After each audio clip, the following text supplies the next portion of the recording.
2023년이 원래 매년이 원래 52주인 거 아시죠? 근데 제가 주보를 만들면서 보니까 31일 오늘 주일이 53번째 주일이더라고요. 보통은 이제 52주 52번의 주일 예배를 드리게 되는데 53주 조금 특별하게 저에게 다가왔어요. 어쩌면 당연한 주일 예배고 익숙한 공간에 너무나 자연스러운 우리들이 모여서 함께 드리는 예배지만 어쩌면 이 53번째 주일은 하나님이 덤으로 우리에게 주신 예배이고 또 덤으로 우리에게 주신 선물이 아닌가라는 생각을 해보게 되었어요. 한 해 동안 너무 수고한 서로들을 축복하면서 또 말씀을 나누면 좋을 것 같은데요.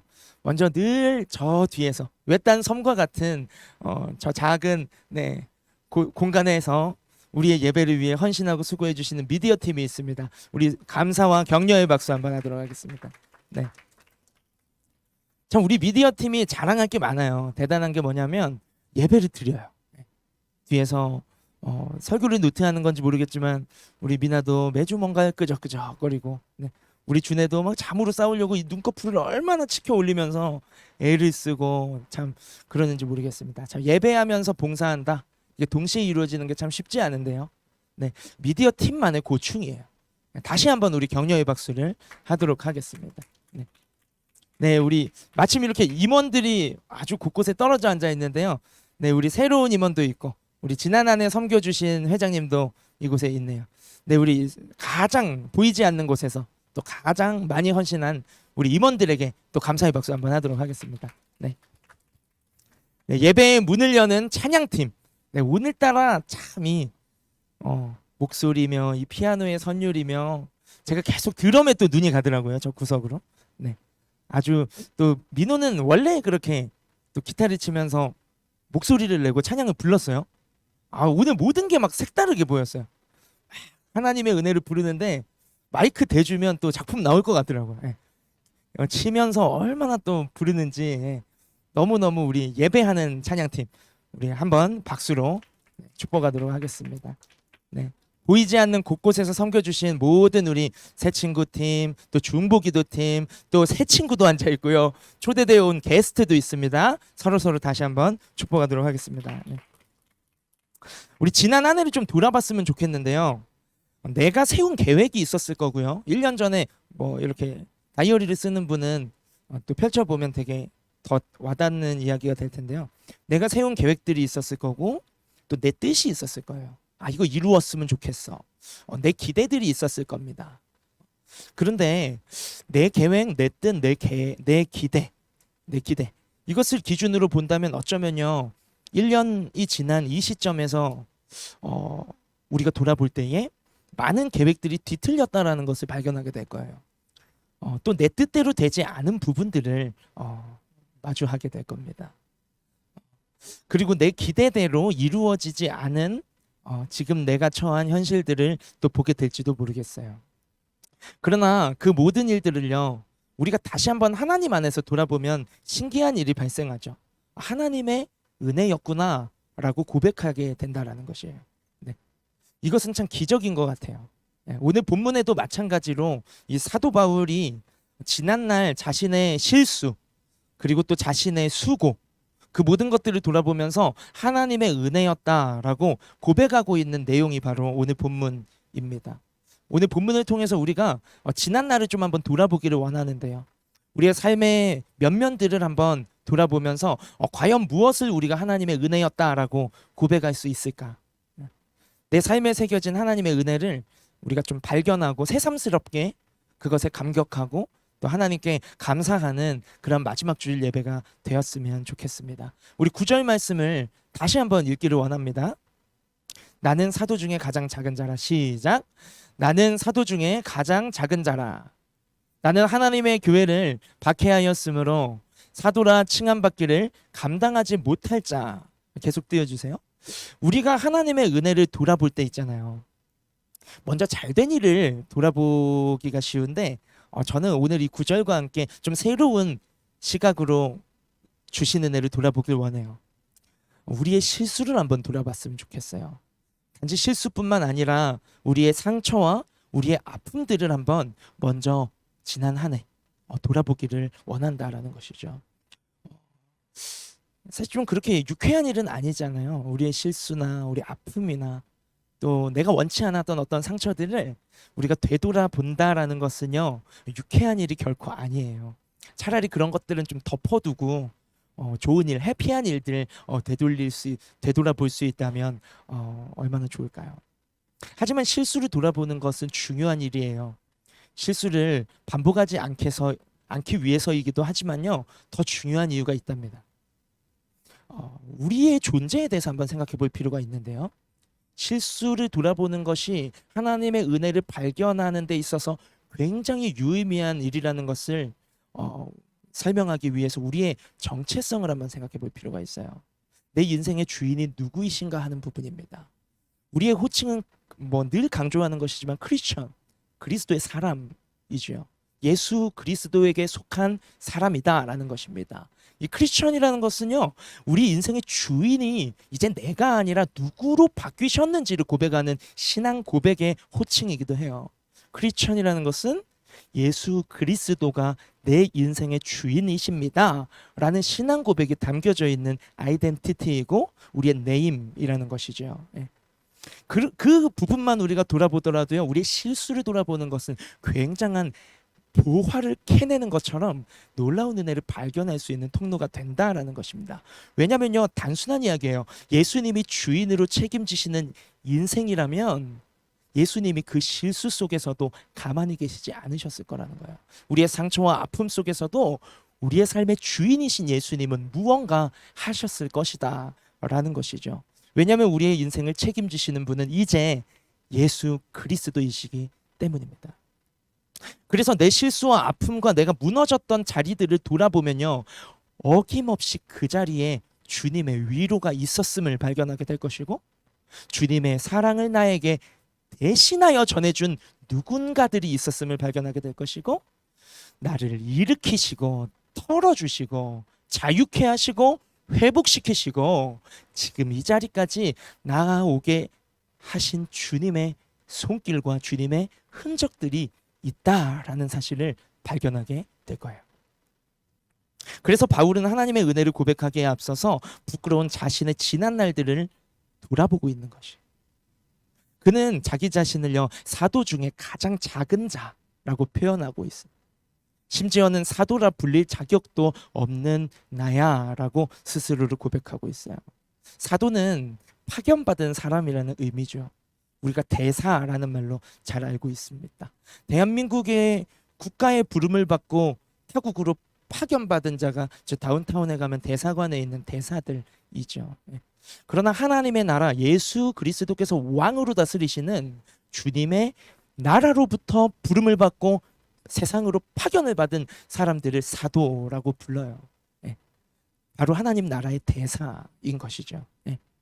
대사는 조금 다른 삶을 살아가기로 요청받습니다. 국가 대표로서의 걸맞는 품격을 요구받아요. 그리고 사익이 아니라 국익을 위한 삶을 살도록 부름받은 존재들이죠. 또 맡겨진 사명이 있으니 그 나라의 대표자로서 맡겨주신 사명을 감당하는 삶을 살아가는 것이 바로 대사이고 사도라는 것입니다. 좁은 의미에서 사도는 예수님이 직접 컬링하여 부르신 12명의 제자들을 사도다라고 부릅니다. 그러나 넓은 의미에서 사도는 예수 그리스도를 구세주로 모시고 주님의 제자로 살아가고 있는 모든 크리스천, 우리가 사도입니다. 그런데 바울은 왜 스스로 사도 중에 가장 보잘것없는 자라고 스스로 자기 비하를 하고 있는 것일까요? 본문 9절 속에 답이 있는데요. 바울이 하나님의 교회, 즉 예수님의 몸된 교회를 괴롭혔기 때문에 그랬었던 자기의 과오를 돌아보고 있는 것입니다. 물론 바울이 의도가 악한 사람은 아니었어요. 바울은 열심히 하나님을 섬기고 열심히 하나님을 위해 자신이 무엇인가 하고자 열정적으로 노력하며 살아갔던 열정 유대인이었습니다. 하지만 예수님이 하나님의 아들이신 것을 몰랐어요. 몰랐었어요. 그러니 예수님을 구주로 영접한 그리스도의 사람들이 곧 성전인 것과 곧 예수님의 몸된 교회인 것을 몰랐단 말이죠. 그래서 지난날 부끄러운 자신의 과오를 고백하기를, 자신이 주님의 몸된 교회인 성도들을, 주님의 사람들을, 그리스도인들을 무시하고 정죄하고 괴롭히고 박해하면서 살면서도 스스로가 죄의식이 없는 인생을 살아왔었다라는 고백을 지금 하고 있는 거죠. 그럼 바울에게 예수님이 찾아오신 걸 우리는 알고 있어요. 그렇죠? 바울아, 너 왜 나를 괴롭히니? 라고 물어보시죠. 언제요? 나는 너가 괴롭히는 예수야 라고 말씀하세요. 내가 교회의 머리다 라고 말하는 것이죠. 네. 너가 괴롭히는 사람들은 내 몸의 지체야 라고 주님이 말씀하시는 것과 되게 특별한 컬링이에요. 그게 바울과 예수님의 첫 만남이거든요. 네. 예수님은 그리스도인을 대우하는 게 곧 예수님 당신을 대우하는 것으로 보신다. 이것은 매우 일관된 주님의 가르침이고, 한 번 한 말을 제가 강조하는 것이 아니라 공생애 중에 지그시 강조해오신 일관된 가르침이었어요. 내 형제 중에, 예수님 당신의 형제를 말하는 거야. 제자들에게 말씀하시기를, 내 형제 중에 가장 작은 사람 대하는 것이, 심지어 물 한 그릇 떠주는 것이 나에게 한 것이다 라고 말씀하세요. 내 이름으로 누군가에게 한 행동이 곧 나에게 한 행동이다, 예수님 말씀하신다는 거예요. 제가 너무 좋아하는 말씀인데, 예수님이 심판대 앞에 우리 모두가 들림받고 이 땅의 고민, 근심, 걱정, 미래에 대한 불안, 끝, 뒤에 엔드 하고 영원한 나라의 입구에 딱 서서 주님께 심판받을 때, 주님은요, 너 그때 내 이름으로 감옥에 찾아가서 죄수 만나고 축복하고 기도해 준 거 나에게 한 거야. 예수님 심지어 그런 예시까지 쓴다니까요. 죄인 하면 기피 대상자잖아요. 네. 그럴 만한 가치 있는 자라고 여겨지지 않는 부류의 사람들이죠. 이 사회로부터 격리되어 있으니까. 근데 그 감옥에 찾아가서 너 나를 만나 주었어 라고 예수님 말씀하신다니까. 내가 헐벗었을 때, 우리 뭐 달러라마나 뭐 어디 샤펄스나 어디 가면 입구마다 헐벗은 자들이 서 있잖아요. 네. 배고픈 자들이 서 있어요. 이 동전 하나도 우리는 망설입니다. 왜요? 주면 괜히 이거 앵벌하는 거 아니야? 돈 많은 사람인데 벤츠 끌고 와서 뒤에 딱 세워놓고 허름한 잠바 입고 나와가지고 내 소중한 돈을 가져다가 정말 필요한 곳에 쓰면야 우리가 얼마든지 뭐 쓸 수 있지만, 그게 아닌 거 아니야? 우리가 망설이고 있는. 근데요, 말씀은 말씀이에요.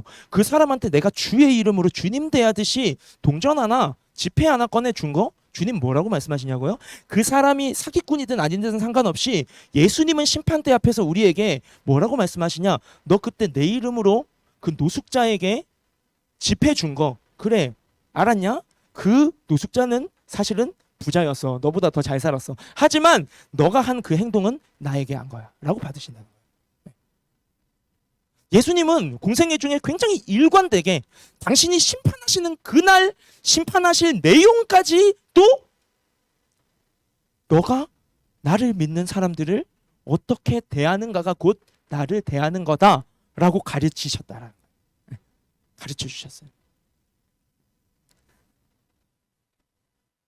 그래서 바울은요, 지금 모든 것이 은혜, 하나님의 은혜에 대해 고백하고 있는 10절에 앞서서 9절에 자신의 실수, 지난날 내가 몰라서 정말 지었던 과오를 또 돌아보고 있는데, 그 과오의 핵심이 뭐냐면 주님을 믿는 사람들을 어떻게 대했는가.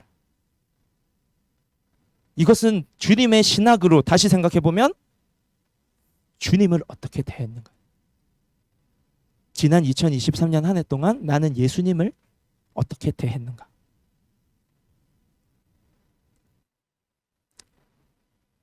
2023년을 마무리하는 이 지점에서 저는 제 자신에게 또 우리 모두에게 질문하고 싶어요. 여쭙고 싶습니다. 우리는 올 한 해 예수님을 어떻게 대했는가? 멀리 계신 예수님 말고요. 음성 한번 선명히 들어본 적 없는 예수님 말고요. 주님이 아주 가까이에서 나와 함께 하시잖아요. 내게 붙여주신 주님의 몸된 동역자들. 내게 붙여주신 한 영혼. 심지어 내가 전도를 하지도 않았는데 주님이 그 영혼을 너무 사랑하시고 우리 공동체를 너무 사랑하셔서 우리들에게 보내주신 새 친구들. 나도 한때는 위드KM의 새 친구였지 않습니까? 이제는 사랑받고 자연스러워진 가족이 된 나는 주님이 이제 우리에게 보내주신 또 다른 하나님의 자녀인 형제자매들을 어떻게 대했는지, 어떻게 대하고 있는지, 이것이 바로 우리가 지난 한 해를 돌아보면서 주님이 나에게 어떤 은혜를 주셨는가 새알려 보기 전에 나는 주님을 어떻게 대했는가에 대한 진실한 답이 될 것이다 라는 거죠. 되게 중요한 질문이죠. 이어지는 10절 함께 읽겠습니다. 10절. 그러나 내가 나 된 것은, 시작. 그러나 내가 나 된 것은 하나님의 은혜로 된 것이니 내게 주신 그의 은혜가 헛되지 아니하여 내가 모든 사도보다 더 많이 수고하였으나 내가 한 것이 아니라 오직 나와 함께 하신 하나님의 은혜로다. 아멘. 여기서 말하는 더 많이 수고는 뭔지 아세요? 자신의 지난 과오 9절에서 말한 주님의 몸된 지체들을 무시하고 험담하고 만만하게 여기고 괴롭히고 정죄하고 막 했던 그 바울의 예수님을 어떻게 대하는가, 하나님을 어떻게 대하는가와 연결짓지 못하고 그저 남남으로서 그렇게 그리스도의 사람들을 막 대했던 것을 스스로 돌아본 것과 정반대로서 회개한 모습으로서의 수고를 지금 10절에서 말씀하고 있는 거예요. 바울이 지금 더 많이 수고하고 더 많이 수고했다. 내가 한 것은 아닌데 내 안에 계신 주님이 나와 함께 하셔서 내가 이제는 더 많이 수고하고 수고했다라고 고백하는 이 수고는요, 예수 그리스도의 사람들을 정말 예수님처럼 저 아래까지 내려가서 받들어 섬기는 수고를 말하는 것이고, 정말 내가 돌을 맞고 때로는 매를 맞고 때로는 배가 파손하고 때로는 뭐 40에 하나 감한 몽둥이로 맷찜질을 당해도 내가 이제는 죽어가는 한 영혼에게 예수 그리스도의 생명을 복음을 전하고 예수님의 사랑을 내가 너에게 전해주는 것을 위해서 감당한 수고를 지금 말하고 있어요. 그 앞에 실수와 완전 반대죠. 예수님을 막대했던 사울이 이젠 바울이 되어서 예수님을 너무너무 사랑하는 마음으로 주님의 몸된 지체들을 섬기는 일에 내가 누구보다도 수고했다라고 고백을. 그런데 그것은 내가 한 것이 아니야. 내 안에 계신 주님이 나와 함께 하셔서 주님이 하신 일이야 라고 고백하고 있는 것이죠. 예전에 바울의 열심은 하나님을 위한 열심은 맞아요. 근데 내 열심이었어요. 내 맘대로 열심. 그러나 이제 나의 수고는 내가 한 게 아니라 오직 나와 함께 하시는 하나님이 하신 것이다 라고 고백하고 있어요. 우리는 여기에서 또 조금 다른 앵글로 우리의 지난 한 해를 돌아보기로 하네요. 우리는 9절과 함께 지난 1년의 우리의 어두운 모습을 살짝 이렇게 제가 들추어 올렸어요. 여러분 떠올랐을지도 몰라요. 몇몇 분들. 내 실수, 누구는 몰라도, 앞에 있는 목사님 모르고 내 옆에 앉아있는 사람 몰라도 내 실수들, 내 아픔들, 또 나의 상처들 잠시지만 우리 9절과 함께 떠올려 보았었죠. 그러나 이제 10절과 함께 우리는 고개를 좀 번쩍 들어야 돼요. 내 실수와 내 아픔과 내 상처의 자리 위에 묵묵히 나와 함께 하셨던 주님의 모습을 우리가 좀 이제 주목해 봐야 될 것 같아요. 내 실수를 주님이 어떻게 바꾸어 오셨습니까? 변화된 내 모습을 한번 떠올려 보실까요? 내 아픔 속에 주님은 나의 내면 속으로 찾아오셔서 어떤 열매들을 맺어가게 하셨습니까? 나의 삶의 패턴과 습관들과 또 나의 성품과 내가 누군가를 관계하는 방식에 있어서 주님은 어떻게 나를 빚어오시는 한 해였나요? 나의 연약함을 아시는 주님이 어떤 긍휼과 또 어떤 사랑으로 나를 어루어 주시고 다루어 주시고 빚어오셨는지, 우리의 연약함 가운데 그 위에 새겨진 주님의 손길, 주님의 흔적들을 우리가 발견해낼 수 있다면 우리는 오늘의 내 모습, 내가 나 된 것이 하나님의 은혜다 라고 고백할 수 있을 것이라. 말씀을 정리하기로 하네요. 한 해를 돌아보면서 나의 실수와 나의 상처와 나의 아픔들을요, 여러분 이젠 새해니까 훌훌 털지 뭐 하고 묻어버리고 외면하지 않았으면 좋겠어요. 용기 내요. 직면하기로. 그 이유는요. 그 어두웠던 자리에 어김없이 비치신 주님이 찾아오신 흔적이 있어요. 나와 함께 하시고 나를 일으키시고 나를 달래시고 내 눈물을 닦아주시고 나를 여기까지 빚어오시고 세워오신 주님의 은혜의 흔적들이 반드시 남아 있어요. 제가 예를 못 들겠네요. 다 달라가지고 서로. 맞죠? 성령이 감동하실 거예요. 그 은혜의 흔적들을 발견하게 될 때 우리는 이렇게 고백할 수 있어요. 내가 나 된 것이 하나님의 은혜. 이 바울의 고백이 나의 고백이 될 것입니다. 진짜 하나님의 은혜는 무엇인가를 내가 내 계획대로 내 뜻대로 내 열정과 내 열심으로 이루고 나서 가식적인 말로 하나님 감사합니다. 하나님의 은혜입니다. 하는 거 은혜 아니에요. 그것은 은혜로 둔갑되어진 나의 의입니다. 진짜 하나님의 은혜는 무엇이라고 오늘 본문이 말씀합니까? 바울의 고백처럼 내 뜻대로 되지는 않았는데 돌아보니까 주님의 뜻대로 나를 인도해 오셨어.